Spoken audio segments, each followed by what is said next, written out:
welcome to Round Robin. I'm your host, Robin McCormick with the City of Hampton, and today we are going to introduce you to and tell you a little bit about one of Hampton's largest employers. The company is called SSAI, and we have two of the principals here with us in the studio today. Anoop Mehta, welcome. Thank you. And Mauricio Peredo. Now, you guys, first of all, SSAI stands for? Science, Systems, and Applications Incorporated. And you've been in Hampton for about a dozen years. Yeah, we established our office here in November of 2006. With how many people? About? Roughly a little bit less than 200, around 200. And through the years, we have roughly now about 300 here in the Hampton Roads area. And that is not quite a third, or a little more than a third of your total company workforce. Yes, we're just shy of 800 employees overall. So about 300 are here in the Hampton Roads area. So yes. So big and a big presence, and also growing within Hampton. Yes, and this is a great area to establish our business here, and we have a very talent pool is very much available here. You got some great universities in the area, so it's a great place to be. That's good to hear, because you know it's a very high-tech, highly educated workforce that you have, and those are not, you know, your standard jobs. Physicists, astrophysicists, climate science, you know, all of the different things that you do. Yeah, roughly 65% of our staff have advanced degrees, masters, PhDs, and like I said, to have that kind of to attract that kind of talent, you need a location that not only can provide exciting work, like what goes on at NASA, right. NASA Langley, but be able to attract the talent from universities like Hampton University, William and Mary, you have Virginia Tech, University of Virginia, so you've got some great universities in the area. Well, so explain to people just for a second what it is you do. And I'm not going to try, because I've already told you, understanding complex things it's not my strength. I'll let Mauricio a little bit handle about that one. So we partner with our customers, primarily NASA, also NOAA, and a couple other federal agencies, to study the Earth from the vantage point of space. So we combine measurements taken by satellites with measurements taken on instruments that we fly on airplanes or balloons to really take the pulse of the Earth, see how our planet is changing, how the land masses, the sea, the ice are all moving around, and how they impact, you know, our daily lives. And we get everything from students involved in doing some of these, sharing the, you know, the excitement of the science with some of the applications that they work on, all the way to scientists that are publishing, you know, world-renowned research and getting recognition for that. And this really is a partnership. You guys have designed some of the instruments and do some of the analysis, do the actual measuring, but it's also being analyzed by your folks, by NASA, by NOAA, all for different kind of specialized reasons, right? It's very much a blended workforce approach, where there are teams that have, you know, NASA scientists, NOAA scientists, or NOAA operators that, you know, do the forecast, with our staff, scientists, engineers, colleagues from universities, students. So it's very much a team effort where, you know, you walk into one of these rooms where people are working together, and unless you look closely at the color of their badge, you wouldn't know who works for whom. Even when, you know, publishing papers, you'll see not only civil servants' names on those papers, but you'll see, you know, our staff, their names on their papers as well. So it's a very much a collaborative environment and collaborative, you know, research activities that go on.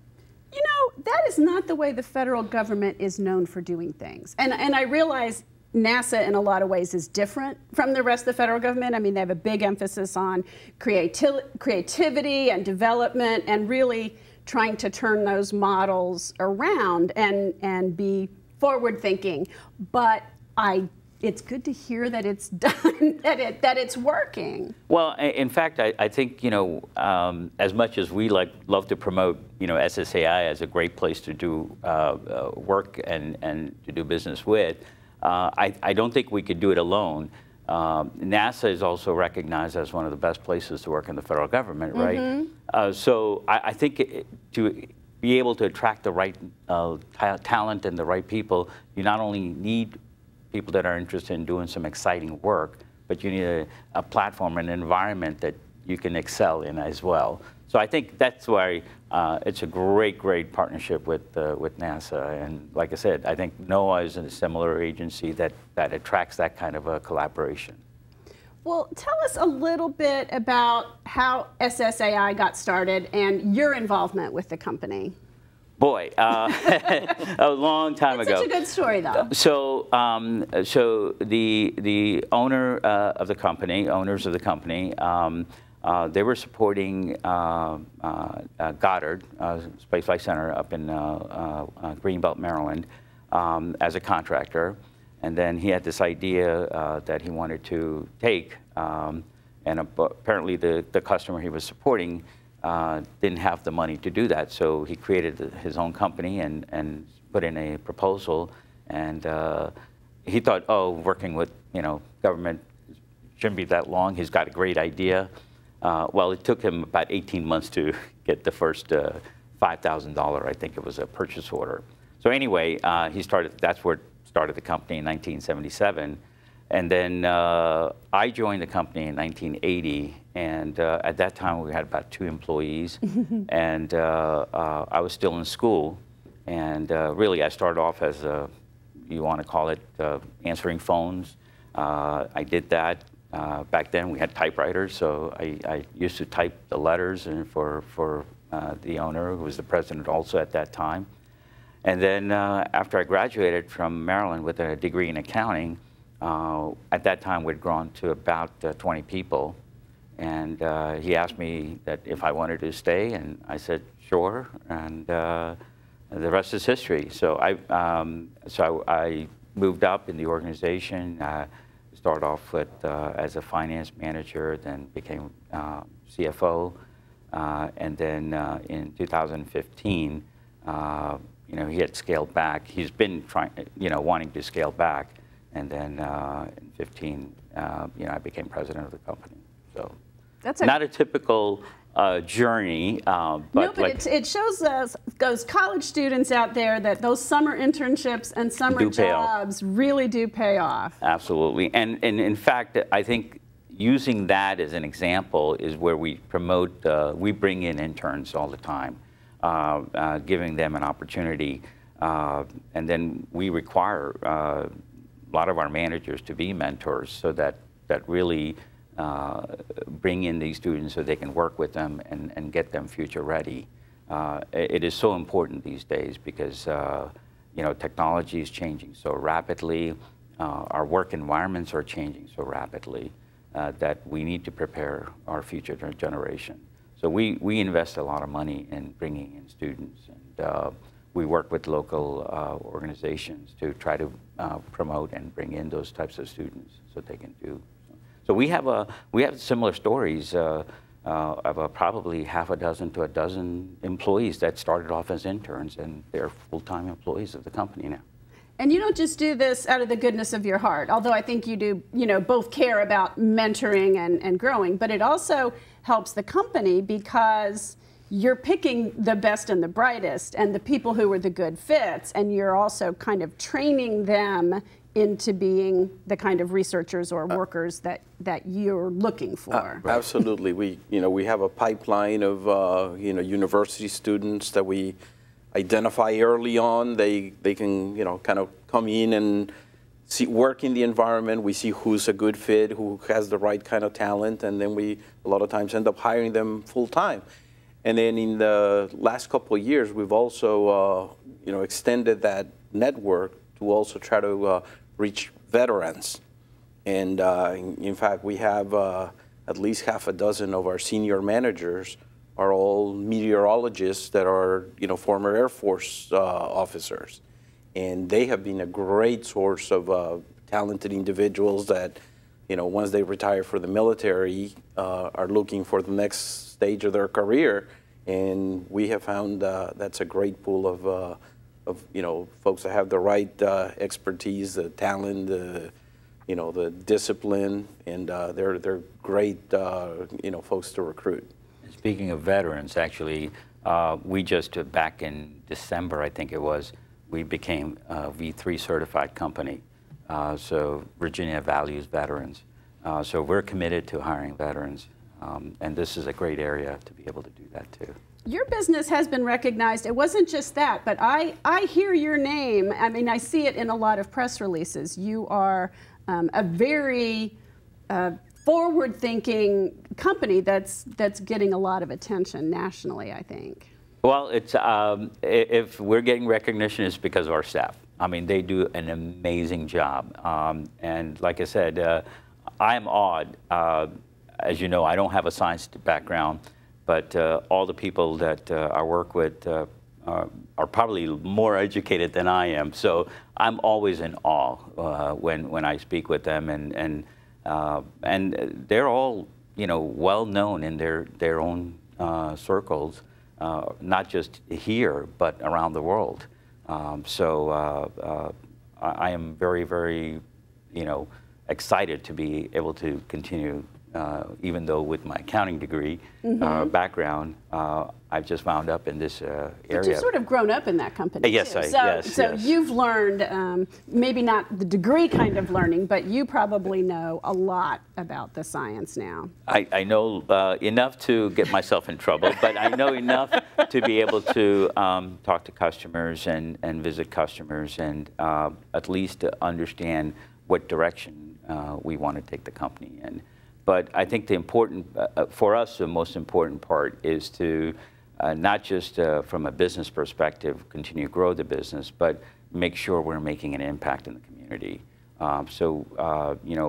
Our expectation from all our senior leadership and our local manager here, Vice President Rob Fleischauer, is involved in so many boards. And again, that's an expectation that they will do that, because it's just not giving to the company, but the expectation is you'll give back to the community as well. Now, where does that come from? Is that from your founder? Is that just a widespread company belief? Because certainly the best companies have that attitude, but a lot of companies don't. Their cash flow and profit is what drives them, not developing, training, planning for the future, and giving back. Well, we believe, and I think it's embedded in the culture of the company, we believe in making sure we invest in our people, and then if we invest in our people and provide them the tools, rest will come. The company will grow, will continue to be successful. So I think those are the key ingredients, and we believe that, and our managers believe that, and our staff believe that. So. As you know, the surveys that get taken as best places to work, it's employees complete those surveys. So to be recognized one of the best places to work in the Hampton for at least the last 8 to 9 years continuously is just a great thing. And it's a great for us to be able to tout that to recruit the talent, because they know, and in today's environment, those are important things. And I think the employees' perspective, employees also look for companies that are invested in the community, and that's what we want to promote. Well, that's impressive. Well, I think it's interesting. You said a lot of companies are just about the bottom line. And one of the things that attracted me, when I very first joined SSAI 18 years ago, is that early on, I understood that the philosophy was, you take care of the employees, you take care of the customer, the profit will come naturally. You don't have to focus on that per se. If you do the other two things, it'll take care of itself. And it has for us over a 40-year history. Yeah. And you're in a competitive environment. You are looking for people with a certain background, and they can probably go different places. So being that place that people want to work, focusing on what they can learn, how they can grow, and what they can contribute to the body of research and the knowledge about the planet is probably more powerful than, yes. So we have a saying, and when we talk through it, we can't fire our employees, but our employees can fire us. And we recognize that. And part of the reason we say that is because the employees that we have, the caliber of the staff we have, they are, world-renowned. They are known around the community. And if they don't think we're providing the type of environment it's conducive to their creativity, trust me, they'll find another place to go. Mm-hmm. And so we recognize that. And, it's not rocket science. And it is rocket science, but yes. What we do is rocket science, but some of the things that the philosophy, the culture that we've established, there's no, secret magic to it. It's just making sure that you believe in it and you're acting in it, and rest will come. Well, that's not secret, but it is sort of magic. I think it's hard for companies to really ingrain that and believe that. I've worked for private companies. They were actually stockholder companies, and that really changes the mindset, I think, a lot. So that you all are able to really focus on that speaks volumes. And it certainly, you have grown. I mean, just in Hampton alone, growing by 1/3 in a dozen or so years is very exciting and impressive. I think it's important also to have our colleagues and staff be involved in the decision process. So, one of the things we promote, again, is transparency. We have probably 8 to 10 different committees in the organization where we probably have, 125 to 150 people involved in those various committees. So it's not just us sitting behind the desk and making decisions, it's people involved in the decision process, and that helps us too tremendously. That is exciting. I'm going to come work for you now. This is you probably don't need somebody with my skills, but that is a really impressive thing, and congratulations. So looking ahead, let me have you take out your crystal ball. What do you think the company will be in 10 years, 15 years, 20 years? What will change, what will grow, what new areas might you be looking in without divulging in anything that would hurt your No, I think certainly what we've done for the past 40 years, certainly we'll continue to focus in that. I think our biggest is going to be continue to develop the next generation, make sure that they continue to have the same passion we have for the work that we're doing. The mindset is changing in terms of what's important to the millennials, the Gen X's and Gen Y's, making sure that we keep that in mind. But develop the staff so that when we leave, somebody else can take over.